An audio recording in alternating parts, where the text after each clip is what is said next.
Hey, hiya. Hey guys. Lovely to be here. Yeah. Let's do it. Just so gentle.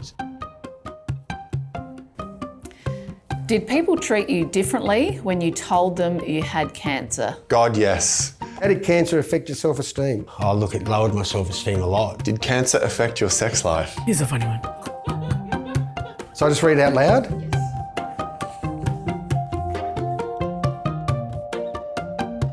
What was it like to suddenly be faced with your own mortality? As you could expect, it was a little bit anxiety-provoking. Wow, that was actually really scary.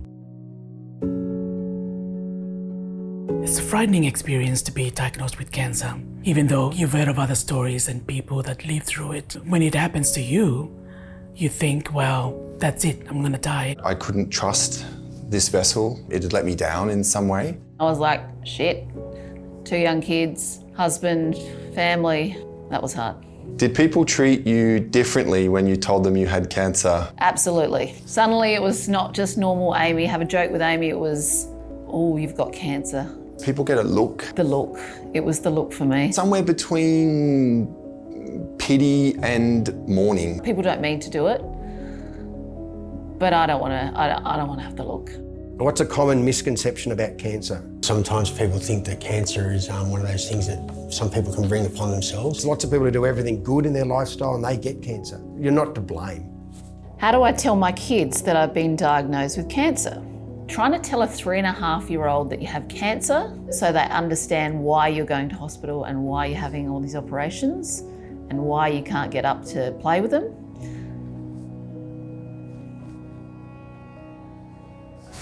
Sorry. But yeah, that was probably a hard thing. Stupid kids always make me cry. I never even used to like kids before I had my own. How did you cope with the side effects of treatment? Slowly and with uncertainty, because it changes all the time.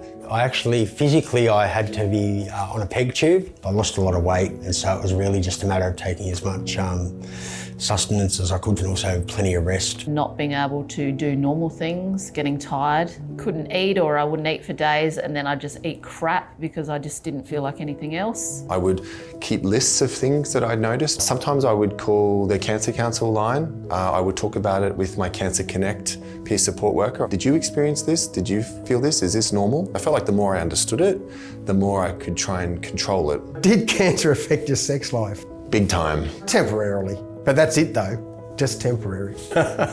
Sex was pretty much dead fish, you feel, for your partner because you want to be intimate and you want to, well, show them that you love them, but you just can't. You got nothing. I wasn't sure how things would work. I wasn't sure if it would be safe. I wasn't sure if it was okay during treatment, even if I'd feel like it. Luckily, my stoma therapist was also trained in sexual health, so she brought it up. I felt immense relief. She gave me confidence that things would work again. She gave me advice on how to approach it, and I was able to use those strategies with my partner so we could restore that part of our relationship. How did cancer affect your self-esteem? This is a big one for me. When I first came out of surgery, I did not have a voice at all. Expressing myself, speaking about what I needed, my confidence was gone. Having people look at me differently made me feel low about myself, so it was really difficult to interact with people normally. I had to sort of really work hard on projecting my voice to get to this point. This is better, so much better now. But that's really all you're gonna get from me.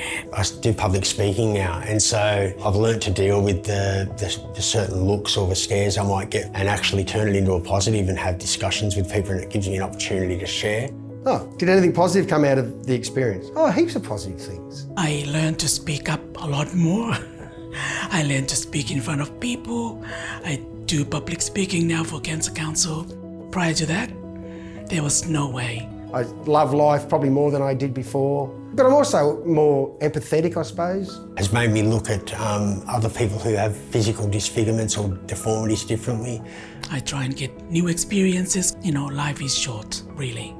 And that's what I've learned from that, and you don't want to waste Who can you call for emotional support? Well, 13 11 20 is one. It's really important that we remain connected during cancer treatment. Sometimes hard to speak to people in our family about how we're feeling. I wish I knew that there was the amount of services that Cancer Council has, at my disposal, 13 11 20. I wish I knew that at the time. Amazing range of support services, people that have lived it, people that get it, people that are experts in it. It's incredible knowing that there's all this effort going into making cancer care, cancer prevention and cancer management better every single day. It lightens the burden, takes a weight off your shoulders knowing that, I've got this big network now.